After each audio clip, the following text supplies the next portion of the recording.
বিসমিল্লাহির রহমানির রহিম। Hello everybody, আসসালামু আলাইকুম। আমি এমএইচ রাসেল আলহেরা মাল্টিমিডিয়ার পক্ষ থেকে আপনাদের সবাইকে শুভেচ্ছা জানাচ্ছি। আমাদের আজকের আলোচনার মূল বিষয়বস্তু পিএইচডি টেমপ্লেট। তো চলুন আমরা পিএইচডি টেমপ্লেট সম্পর্কে একটু বিস্তারিত ধারণা লাভ করি। মূলত পিএইচডি টেমপ্লেট তৈরি করা হয় ফটোশপের মাধ্যমে, অর্থাৎ ফটোশপের মাধ্যমে আমরা খুব চমৎকারভাবে আমাদের গ্রাফিক্সের হাত যদি ভালো হয়ে থাকে তাহলে আমরা খুব অল্প সময়ের মধ্যে সুন্দর টেমপ্লেট তৈরি করতে পারি এবং পরবর্তীতে এই টেমপ্লেটকে আমরা এইচটিএমএল এ কনভার্ট করতে পারি। আর এই সংক্রান্ত অনেক কাজ ফ্রিল্যান্সিং যে সাইটগুলো আছে সেগুলোতে রয়েছে। তো আমরা এই মুহূর্তে স্ক্রিনে যে টেমপ্লেটটি দেখতে পাচ্ছি এটি মূলত ফটোশপে তৈরি করা একটি পিএইচডি টেমপ্লেট। তো আমরা এই টেমপ্লেটটি তৈরি করে আমরা পরবর্তীতে এই টেমপ্লেটটিকে আমরা এইচটিএমএল এ কনভার্ট করেছি এবং কনভার্টকৃত অবস্থায় এই টেমপ্লেটটি হুবহু সেই টেমপ্লেটের মতোই দেখা যাচ্ছে। অর্থাৎ আমরা ফটোশপে যে টেমপ্লেটটি তৈরি করেছি এই টেমপ্লেটটিকে যখন আমরা এইচটিএমএল এ কনভার্ট করব তখন সেই টেমপ্লেটটি হুবহু এই ফটোশপে তৈরি করা টেমপ্লেটের মতোই ডিসপ্লে হবে। তাছাড়া আপনাদের একটি প্রশ্ন থাকতে পারে, তো এই ধরনের টেমপ্লেট তো আমরা এইচটিএমএল এবং সিএসএস এর কম্বিনেশনেই তৈরি করতে পারতাম, তো কেন আমাদের প্রয়োজন হলো প্রথমে ফটোশপে তৈরি করব দেন পরবর্তীতে আমরা এইচটিএমএল এ কনভার্ট করব? তো আমরা একটু খেয়াল করে আমাদের পিএইচডি যে টেমপ্লেটটি আছে সেটির দিকে। আমরা ফটোশপে এই মুহূর্তে যে টেমপ্লেটটি দেখতে পাচ্ছি এই টেমপ্লেটটিতে আমরা মূলত বিভিন্ন ধরনের স্টাইল, বিভিন্ন ইফেক্ট আমরা ইউজ করেছি।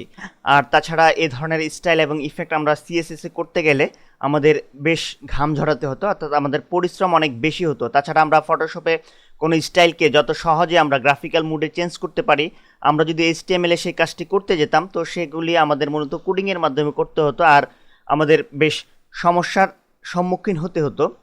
তো ফটোশপে আমরা বিভিন্ন স্টাইল এবং বিভিন্ন কালারের কম্বিনেশনে আমরা খুব সহজেই গ্রাফিক্যাল মুডে আমরা একটি টেমপ্লেট তৈরি করে আমরা পরবর্তীতে স্লাইসিং করে এই টেমপ্লেটটিকে আমরা এইচটিএমএল এ খুব অল্প সময়ের মধ্যে কনভার্ট করে আমরা খুব চমৎকার ওয়েবসাইট আমরা ডিজাইন করতে সক্ষম হব।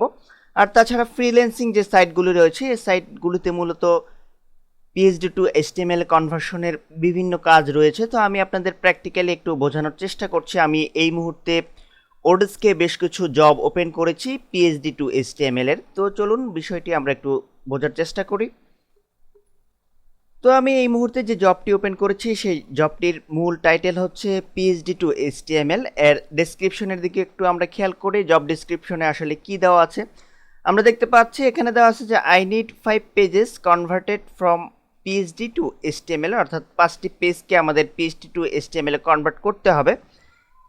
They look fairly simple to me. I would like someone to work on them immediately.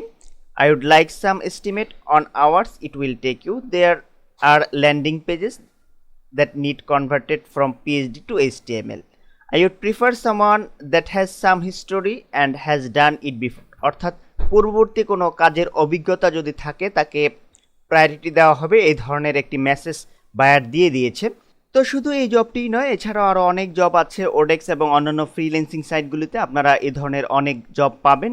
Freelancing সাইটে অহরহ এ ধরনের জব পাওয়া যায়, অর্থাৎ পিএইচডি টু এইচটিএমএল এ কনভার্সনের অ্যাভেলেবেল জব আছে। আমরা আরেকটি জব ওপেন করছি। তো আমরা দেখতে পাচ্ছি এখানে টাইটেলে পিএইচডি টু এইচটিএমএল দেওয়া হয়েছে। দেন আমরা দেখতে পাচ্ছি জব ডিসক্রিপশন, এখানে দেওয়া হয়েছে যে you are to transform my PhD files into HTML CSS. I have got 2 files which need to be transformed. Some of the code is available like the header and the navigation which I can provide to you. তো এই জবটিতে আমরা এই লাইনটির দিকে একটু খেয়াল করে এখানে দিয়ে দেওয়া হয়েছে যে অর্থাৎ বায়ার সে রিকোয়ারমেন্ট দিয়ে দিয়েছে you are to transform my PhD files into HTML CSS. অর্থাৎ বায়ারের অলরেডি একটি পিএইচডিতে তৈরি করা টেমপ্লেট আছে, আমাদের সেই পিএইচডি যে ফাইলটি আছে সেই ফাইলটিকে আমাদের এইচটিএমএল এবং সিএসএস এ কনভার্ট করতে হবে। অর্থাৎ এ ধরনের কাজ করতে হলে আমাদের আগে নিজেদের জানতে হবে যে কিভাবে একটি পিএইচডি টেমপ্লেট তৈরি করতে হয়, দেন আমাদের এই ধরনের টেমপ্লেটকে আমরা সহজেই কনভার্ট করতে পারবো আমরা এইচটিএমএল। অর্থাৎ আমাদের পিএইচডি টেমপ্লেট সম্পর্কে আমাদের ক্লিয়ার কনসেপ্ট যদি না থাকে তাহলে আমরা এই ধরনের জব কিন্তু করতে সক্ষম হব না প্রপারলি। আর তাছাড়া আমাদের এইচটিএমএল এবং সিএসএস এরও স্পেশাল দক্ষতার দরকার আছে। তাছাড়া এই জবটি ছাড়াও আমরা আরেকটি জব ওপেন করছি। এখানে আরেকটি জব আছে এই related, website from PhD files, অর্থাৎ পিএইচডি ফাইল থেকে আমাদের এইচটিএমএল এ কনভার্ট করতে হবে। শুধু এই জবটি নয়, আমি আরও বেশ কয়েকটি জব এখানে ওপেন করেছি।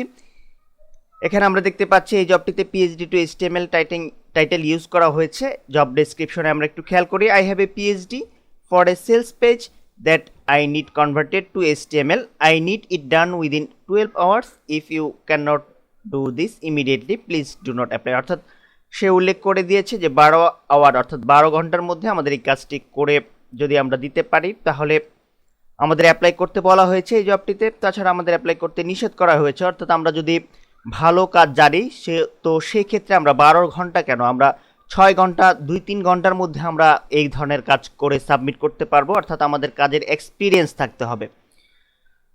তো চলুন আমরা পরবর্তীতে শেখার চেষ্টা করি যে কিভাবে আমাদের একটি পিএইচডি টেমপ্লেট তৈরি করতে হয়, অর্থাৎ আমরা কিভাবে খুব সহজে একটি পিএইচডি টেমপ্লেট প্রথমে তৈরি করতে পারি সেটি আমরা শিখব।